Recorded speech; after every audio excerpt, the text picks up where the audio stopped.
A paz do Senhor, guerreiros e guerreiras do Senhor, todos bem? Espero que sim. Mais uma vez aqui para estar trazendo uma palavra da parte do Senhor. Espero que possa edificar seus corações. Espero que o Espírito Santo venha falar, no seu interior e conduzir aquilo que o Senhor tem para falar com cada um de nós. Sabemos o quão precioso é a palavra do Senhor e o quão se renova a cada dia e nos traz revelação, nos traz transformação, nos traz libertação, nos traz salvação. E hoje o Senhor me ministrou uma palavra para estar trazendo aqui, diante de tantas situações, diante de tantos desafios que sabemos que passamos, mas maior é aquele que está em nós, que prevalece, pois sabemos que ainda que venham os levantes, sabemos que cai por terra qualquer um, daquilo que vem para querer nos paralisar, pois o Senhor é quem está à frente, e quando nós colocamos o Senhor à frente, tudo se encaminha para aquilo que é a vontade do Senhor, e basta nós estarmos sensíveis à voz do Senhor, sensíveis ao Espírito Santo e ser conduzidos, pelo Espírito Santo. E hoje eu queria estar trazendo uma mensagem da parte do Senhor que tem vindo latente em meu coração para estar ministrando, que fala sobre o altar, o altar de Deus que nós preparamos, que é a nossa busca, a nossa entrega. E o Senhor tem me ministrado sobre isso. E antes disso, queria estar falando da queda do homem em Gênesis 3, quando nós vemos ali a queda, da qual Eva foi ali persuadida, digamos assim, foi desobediente diante de uma palavra que Deus já havia ordenado a Adão. E ali, diante daquela situação da qual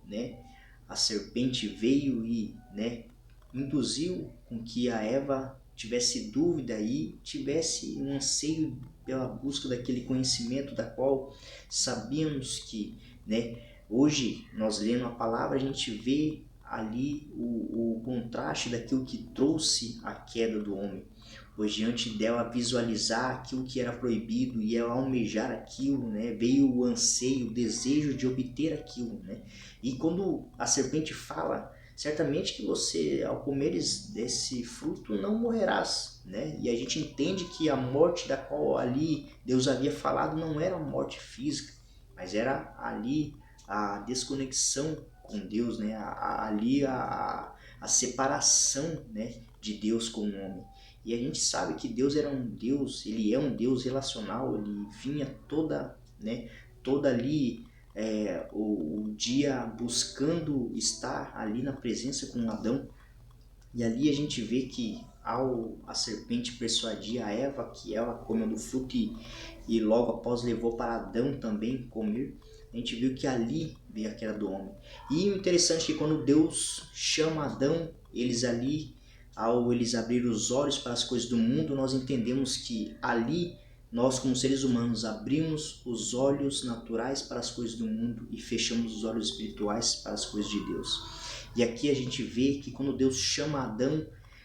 Deus já sabia onde Adão estava e o que havia acontecido. Porém, Adão fala que sentiu medo e ali Deus começa a perguntar para ele o que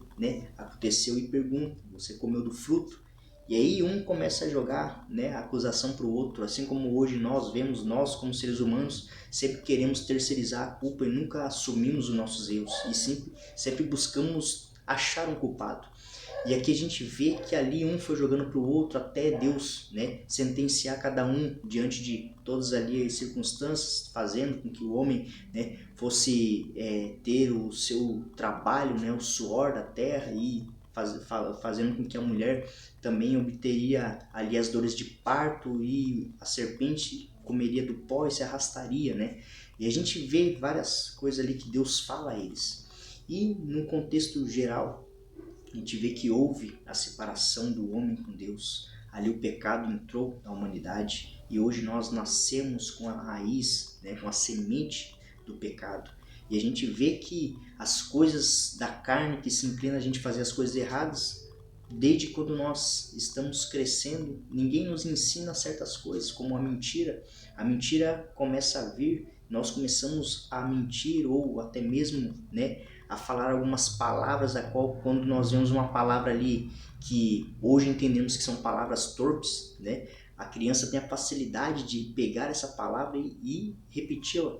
E hoje nós entendemos isso como a nossa carne inclina para fazer as coisas erradas. E diante disso a gente vê que houve o sacrifício ali, O homem tentou, né, tampar a sua vergonha, né, a sua nudez com, né, materiais ali, com folhas de bananeira, porém não adiantou. E logo após Deus os retirar, né, do Éden, e ali eles colocaram, né, querubins e colocaram uma espada de fogo ali para estar protegendo o Éden, para que o homem, né, não viesse comer do fruto, né, da vida, a árvore da vida, porque já havia comido do fruto do conhecimento do bem e do mal. Então ali fez com que nós tivesse esse conhecimento que apenas Deus havia, né, havia já falado que nós não deveríamos ter comido desse fruto. E assim nós, na nossa desobediência, vemos as consequências. E assim que Deus tirou o homem e a mulher do Éden, Adão e Eva, a gente vê que Deus ali houve um sacrifício, ele, né, usou peles de animal para estar cobrindo, vestindo o homem e a mulher. E aqui o interessante é que a gente vê que Deus, com a sua misericórdia, ele vem e cobre a nossa vergonha, ele cobre a nossa nudez. E assim foi lá na frente o sacrifício, Jesus Cristo que se sacrificou, né, por nós, derramou sangue por nós naquela cruz, carregou a cruz em nosso lugar, suportou a dor, né, o sofrimento naquela cruz em nosso lugar. E ele, tudo isso fez por amor a nós, para cobrir a nossa vergonha, que estávamos, né, fadados à perdição, a uma morte eterna, como eu sempre gosto de lembrar aqui. E diante disso a gente vê que, indo lá para Moisés, quando Deus instruiu Moisés a tirar o povo do Egito, a estar sendo aquele que seria o libertador do povo, né, do povo de Deus que estava ali à mercê da escravidão para o Egito, a gente vê que Moisés ali diante de um encontro na sarça, Deus fala com ele, se revela a ele, dá as instruções e o capacita e pede para ele chamar o seu irmão, porque de alguma forma Moisés ainda não estava, né, se sentindo, digamos que confiante sozinho. Então Deus permite que eles chamarão, porém Deus já deixa bem claro que ele seria aquele que Deus haveria de usar. E a gente vê que ali uma simbologia de Moisés, tirando o povo do Egito, tirando o povo da escravidão, tirando o povo das marras, né, do inimigo. A gente vê que Jesus veio para trazer salvação aos perdidos, para tirar os cativos e fazerem libertos, né, dos cativeiros da mente, do pecado, né, daquilo que nos prende, nos faz caminhar cegos espiritualmente. E Jesus veio para implantar esse reino em nós, que não está, né, não está em lugares, mas sim está dentro de nós, porque Deus falou isso, né, Jesus nos falou isso, que aonde nós estivermos e clamarmos a sua presença ali, né, ali ele se manifestará. E a gente vê que diante de tudo que Moisés, né, foi aquele instrumento usado para tirar o povo do Egito, foi, né, conduzir o povo, passaram pelo deserto, passaram por desafios, o povo murmurou 40 anos no deserto, andando em círculos, te viu ali os levantes do povo inimigo que veio para guerrear contra, a gente viu que o povo sentiu fome e sede, Deus veio, proveu e moveu, a gente viu que o povo murmurou de novo e de novo se levantou, né, contra Moisés, a gente viu vários desafios que Moisés passou. E entrando ali, já passando por toda essa introdução, a gente vê que Moisés ali em Levítico ele está trazendo as instruções daquilo que Deus haveria, né, ordenado a ele diante dali das tábuas da aliança. Ele vem estar trazendo as instruções para cada um que haveria de ter uma missão. E aqui Deus fala para Moisés chamar Arão, seu irmão e seus filhos para estar sendo ali colocados como levitas, para estar preparando o holocausto, para estar preparando um altar, né? E a gente vê que eles iam e se vestiam com vestes, né, que eram vestes ali que era necessário para aquele momento, para estarem fazendo esse ato. E é quando a gente vê que em Levítico 6, versículo 8, começa dizendo: disse mais o Senhor a Moisés: dá a ordem a Arão e a seus filhos, dizendo: esta é a lei do holocausto, o holocausto ficará na lareira do altar toda a noite até pela manhã, e nela se manterá aceso o fogo do altar. O sacerdote vestirá a sua túnica de linho e os calções de linho sobre a pele nua, e levantará a cinza quando o fogo houver consumido o holocausto sobre o altar, e porá junto a este, e depois despirá as suas vestes e porá e porá outras, e levará as cinzas para fora do arraial, em um lugar limpo, e o fogo, pois, sempre arderá sobre o altar, não se apagará, mas o sacerdote acenderá a lenha nele cada manhã, e sobre ele porá a ordem do holocausto, e sobre ele queimará a gordura das ofertas pacíficas. O fogo arderá continuamente sobre o altar e não se apagará. Aqui é uma demonstração, né, daquilo que eles estariam levantando a Deus, né, um holocausto, colocando ali como sacrifício,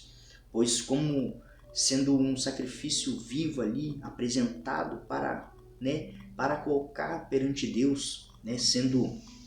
os pecados do povo, sendo um holocausto de gratidão, e ali traz a simbologia do sacerdócio, né? E nós hoje, trazendo para nós, no contexto de hoje, quando falamos de um altar, nós devemos nos lembrar do nosso coração, que deve ser um altar sempre preparado. Porque lá no Éden, lá em Gênesis, o homem teve a separação de Deus através do pecado. E aqui a gente vê um povo que estava tendo que ser instruídos, as leis, as ordenanças, os preceitos, né? Todas as direções estavam sendo dadas a cada um deles para instruir o povo. E aqui eles, como sacerdotes, eram colocados, né, para estar sendo ali pessoas específicas, escolhidas para estarem colocando diante da presença do Senhor o pecado do povo. Então havia toda uma simbologia ali sendo apresentada para estar, né, fazendo com que o povo fosse ali purificado diante dos sacrifícios que eram colocados. A gente vê que depois ali no tabernáculo, quando é construído ali,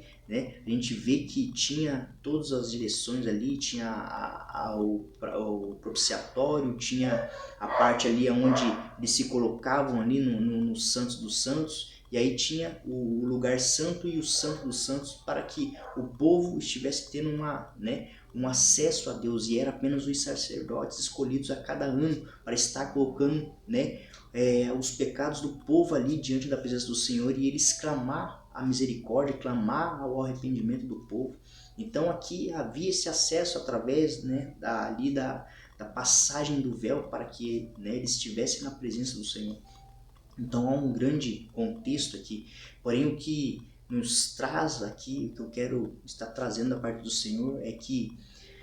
hoje nós temos o Espírito Santo. Não é preciso nós estarmos fazendo ali uma fogueira, colocando um holocausto ali, um sacrifício, né? Mas nós devemos entregar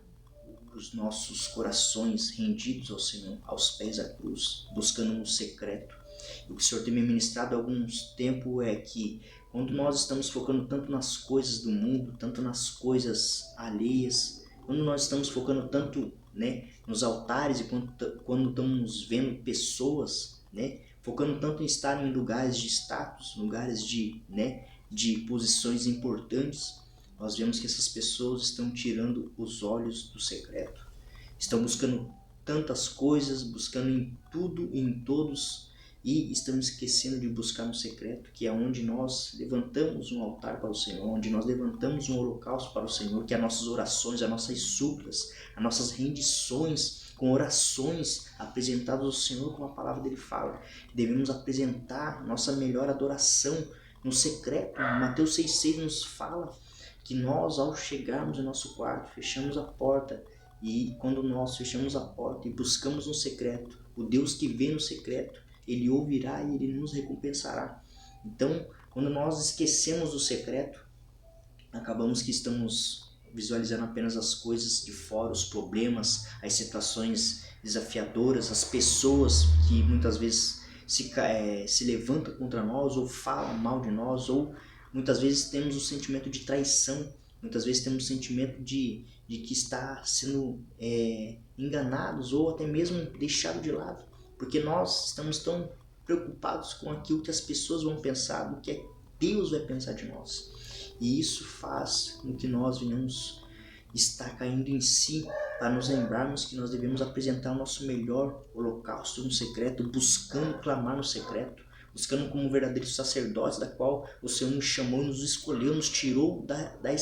escuridão, nos tirou da escravidão, para estar na luz, né, mediante a palavra do Senhor. E nós devemos clamar a Ele, clamar ao Senhor que nos ouve quando nós estamos com todo o nosso coração rendido aos pés dele.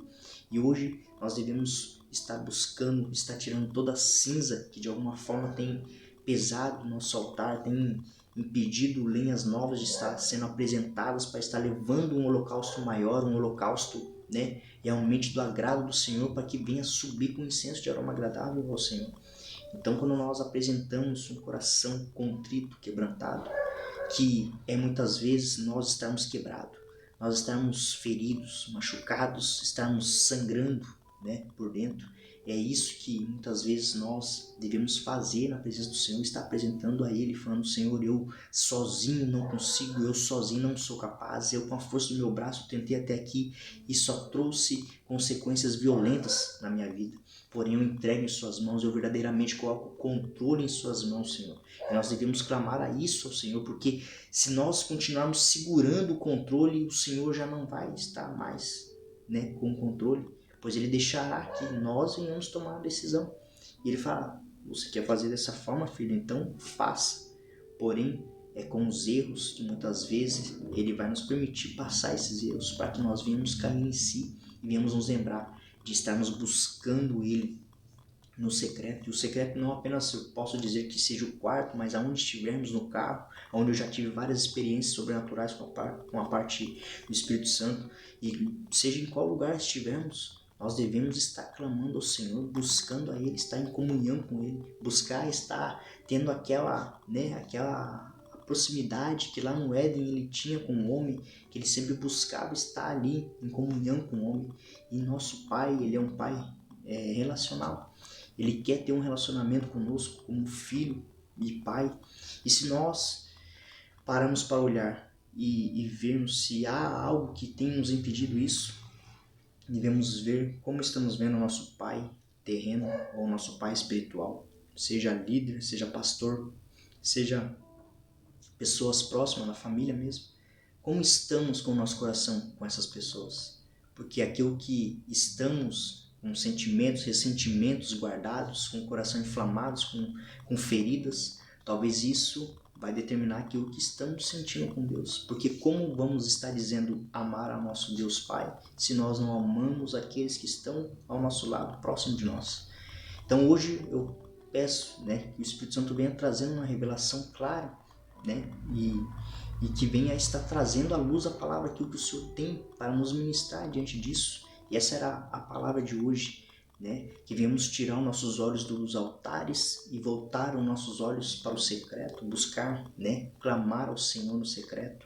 para nós não ficarmos com os nossos olhos brilhando para as coisas do mundo, mas sim para nossos olhos brilharem de lágrimas, com lágrimas nos olhos, ao nós orarmos e clamarmos pelos perdidos e clamarmos para aquele que ainda não foi, né, não foi ainda encontrado, que não ainda aceitou nosso Senhor Jesus. Amém, irmãos? Essa era a palavra que o Senhor tinha para nós hoje. Eu queria encerrar com uma oração, amém? Querido Deus, amado Pai, nós te louvamos, te agradecemos por mais uma vez uma palavra poderosa, Pai, que o Senhor nos colocou, que possa haver no coração de cada um de meus irmãos e possa fazer sentido aquilo que o Espírito Santo tem para se revelar, Pai. Que no nome de Jesus o Senhor venha pairando sobre cada um, Pai, trazendo refrigério, trazendo renovo, fortalecimento do alto, venha soprando toda a cinza dos altares, Pai, para ser colocado lenha nova, que o Senhor venha acendendo a chama de corações que estão apagados, de corações que estão frios, Pai, o Senhor venha acendendo essa chama, que o Teu Espírito Santo venha, Pai, venha tocando, venha impulsionando, venha, Pai, venha empoderando, Pai, seus filhos para permanecer e continuar e avançar no nome de Jesus, que aqueles que estão caídos, Pai, o Senhor venha dando um ânimo novo, que o Senhor venha revigorando, venha dando força aos cansados, venha dando refrigério àqueles que estão sem vigor, Pai, que o Senhor venha estar trazendo fortalecimento da fé, Pai, da esperança, e que o Teu amor que lança fora todo medo venha, Pai, venha reinando sobre a vida de cada um de meus irmãos, no nome de Jesus. Nós oramos, Pai, clamamos, Pai, que toda sentença de Satanás caia por terra, que toda a cilada, que toda artimanha para querer paralisar os seus filhos, Pai, venha ser desmascarado no nome de Jesus, pois nós declaramos vida, Pai, onde há morte, nós declaramos vida onde há vale de ossos secos, nós declaramos, Pai, um exército que se posiciona e se levanta para continuar, que venha levantar os escudos, as espadas para avançar no nome de Jesus. É assim que eu oro, assim que eu louvo e desde já agradeço no nome do Teu Filho amado Jesus Cristo. Amém e amém. Amém, irmãos? Essa era a mensagem que o Senhor tinha para nós. Espero que possa edificar a sua vida e que no nome de Jesus possa estar trazendo aquilo que é necessário para esse tempo, para essa estação na sua vida. Amém? Um ótimo dia e Deus abençoe a todos.